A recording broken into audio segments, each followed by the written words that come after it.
الحمدللہ رب العالمین، الصلاۃ والسلام علی محمد الامین، اعوذ باللہ من الشیطان الرجیم، بسم اللہ الرحمن الرحیم۔ آج کے سیشن میں ہم آیت نمبر 47 سے 52 تک ان آیات کا جو ترجمہ ہے وہ، اور پھر ان کے اندر جو مضمون چھپا ہوا ہے، جو انڈر لائن میننگ ہے، ان کو ہم دیکھنے کی کوشش کرتے ہیں۔ تو انشاءاللہ تعالی ہم لوگ شروع کرتے ہیں، پہلے اس کی تلاوت اور پھر اس کا سادہ ترجمہ، اور اس کے بعد ہم تفسیر پر آتے ہیں۔ بسم اللہ الرحمن الرحیم۔ یا بنی اسرائیل اذکروا نعمتی التي انعمت علیکم وانی فضلتکم علی العالمین واتقوا يوما لا تجزي نفس عن نفس شيئا ولا يقبل منها شفاعة ولا يؤخذ منها عدل ولا هم ينصرون وَإِذْ نَجَّيْنَاكُمْ مِنْ آلِ فِرْعَوْنَ يَسُومُونَكُمْ سُوءَ الْعَذَابِ يُذَبِّحُونَ أَبْنَاءَكُمْ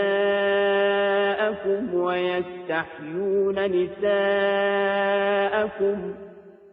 وَفِي ذَلِكُمْ بَلَاءٌ مِّن رَّبِّكُمْ عَظِيمٌ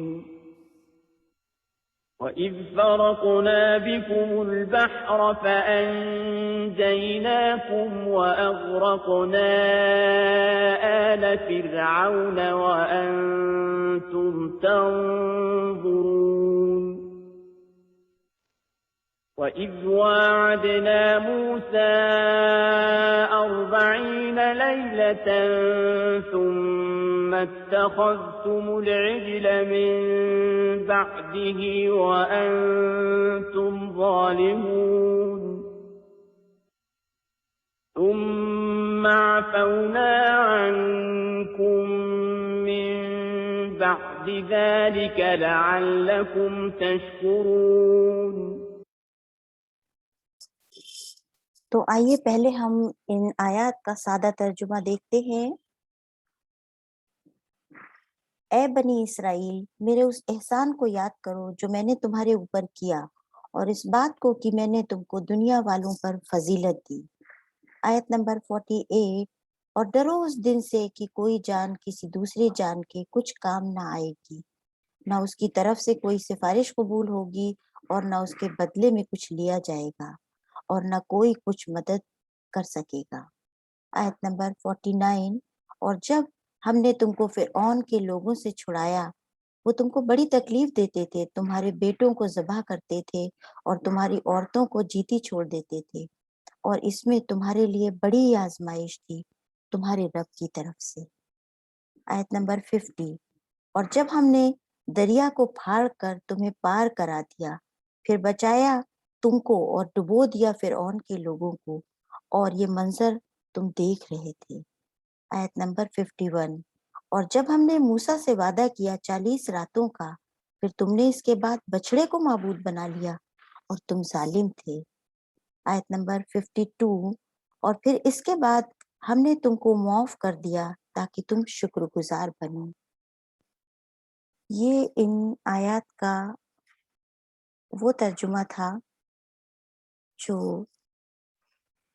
بالکل ان کے لفظی معنوں سے کیا گیا ہے۔ اب ان میں کون کون سی ایسی چیزیں ہیں جو اللہ تعالیٰ یاد دلانا چاہتے تھے، ان کو ہم تھوڑا ڈیٹیل میں دیکھتے ہیں۔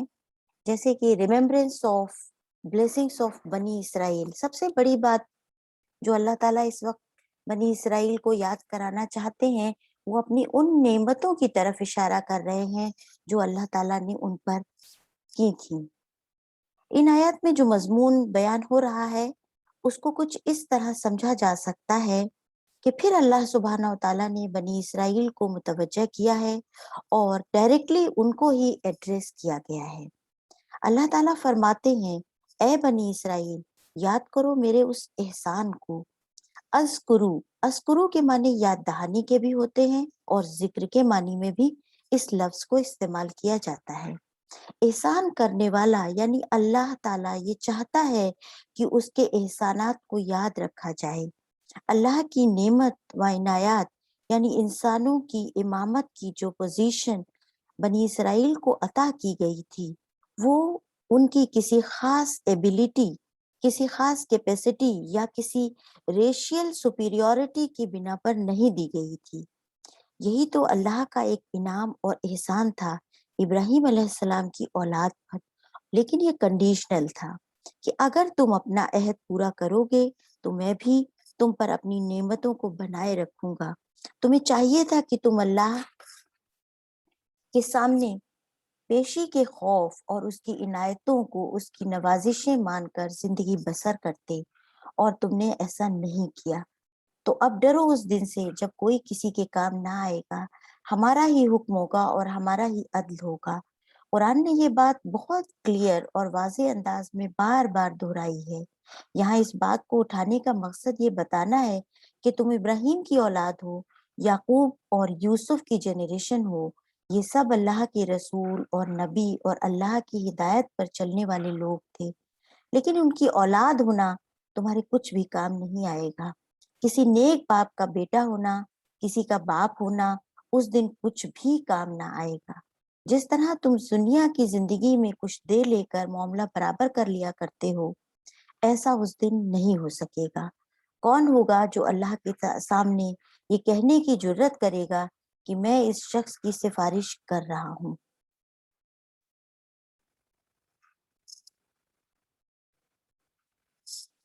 اور یہ سفارش اللہ کی نظر میں اللہ کے عدل سے زیادہ اہمیت رکھنے والی ہوگی. ایسا وہ کون شخص ہوگا اور ایسا کون سوچ سکے گا؟ اگر ہم اپنے ایکسپیرینس کے بیسس پر یہ سمجھیں تو کہہ سکتے ہیں کہ سفارش کرنے والا یا تو جس سے سفارش کرتا ہے اس کے برابر کی سٹیٹس پر ہوتا ہے یا پھر اس سے سپیریئر پوزیشن پر ہوتا ہے، جیسا کہ ہم دنیا میں اپنے معاملات میں دیکھتے ہیں. اب ذرا اس پر غور کر کے اگر ہم دیکھیں تو اس اللہ جل جلالہ کی عدالت میں وہ کون ہوگا جو اللہ کے ہمسر بات کہنے کی جرت کر سکے گا؟ وہ کون ہوگا جو اللہ کے سوا کسی کی مدد کر سکے گا؟ اور وہ بھی اس وقت اور اس کی جس کی اللہ مدد نہ کرنا چاہے. یقیناً یہ ڈرنے کا مقام ہے. اس کے آگے پھر اللہ تعالیٰ فرماتے ہیں، آؤ تمہیں تمہارا وہ زمانہ بھی یاد کراتے ہیں جب تم مصر میں فرعون کی بادشاہت میں غلاموں کی سی زندگی بسر کر رہے تھے. اب یہاں جو پریویس ٹورمنٹ فرعون سے مل رہے تھے ان کا اللہ تعالیٰ نے تذکرہ کیا ہے کہ کس طرح تم پرزیکیوشن اور ایک پابندیوں بھری زندگی اور ایک ظلم کی انتہا تم پر کر دی گئی تھی جس میں تم زندگی بسر کر رہے تھے. اور ظلم کی انتہا یہ تھی کہ تمہارے سامنے تمہارے بیٹوں کو قتل کروا دیا جاتا اور تمہاری عورتوں کو زندہ چھوڑ دیا جاتا تھا. یہاں ذرا ٹھہر کر قرآن پاک میں جو الفاظ استعمال کیے گئے ہیں ان پر دھیان دینے کی ضرورت ہے، خاص کر دو لفظ، بیٹے اور عورتیں. عام قاعدے کے مطابق بیٹوں کے ساتھ بیٹیاں لفظ استعمال ہوتا ہے اور عورت کے ساتھ مرد. لیکن قرآن کریم میں اللہ نے بیٹوں کی ذبح کرنے کا کہا ہے، جس سے مراد ایک باپ کی شفقت اور بیٹوں کے ہونے سے بڑھنے والی سوشل امپورٹنس، شان اور طاقت کو آواز دی گئی ہے. دوسری طرف اگر ہم دیکھیں تو بیٹیوں کی جگہ عورتوں کا لفظ استعمال کیا گیا ہے جس سے مرد کی غیرت کو ابھارا گیا ہے. اس اذیت کی زندگی سے نجات دلانے کے لیے اللہ تعالیٰ نے اپنے جلیل القدر رسول موسیٰ علیہ السلام کو اٹھایا اور ان کے ذریعے تمہاری نجات کا انتظام کیا. یہ ایک نعمت تھی تمہارے لیے تاکہ تم اپنے رب کی طرف لوٹو، اور یاد کرایا ہے کہ تم خود اپنے سامنے، اپنی آنکھوں کے سامنے اپنے دشمن فرعون کو غرق ہوتے دیکھ رہے تھے. یہ میراکل، یہ جو اللہ نے تمہارے سامنے کیا تھا کہ کس طرح سے تمہیں ایک ایک عجیب و غریب طریقے سے تمہیں مصر سے تمہاری آنکھوں کے سامنے خود تمہیں باہر نکالا. یہ ایک واقعی تمہارے سامنے ایک معجزہ تھا جسے خود تم نے اپنی آنکھوں سے دیکھا تھا اور اپنے دشمن فرعون کو غرق ہوتے ہوئے دیکھا تھا. اللہ تعالیٰ یہاں یہ چیزیں تمہیں یاد دلا رہے ہیں. تمہاری آنکھوں کے سامنے یہ پورا واقعہ گزرا ہے. تمہاری آنکھوں کے سامنے اسی پانی کو فرعون اور اس کے لشکر کے لیے ہلاکت کا سامان اللہ تعالیٰ نے بنا دیا اور بنی اسرائیل کو یعنی تم کو اسی پانی پر راستہ دے دیا اور اس راستے کو بنا کر تمہیں واپس پار اتار دیا. ایسے ایسے واقعات تم نے دیکھے ہیں اور پھر اس احسان کو تم کیسے بھلا بیٹھے ہو.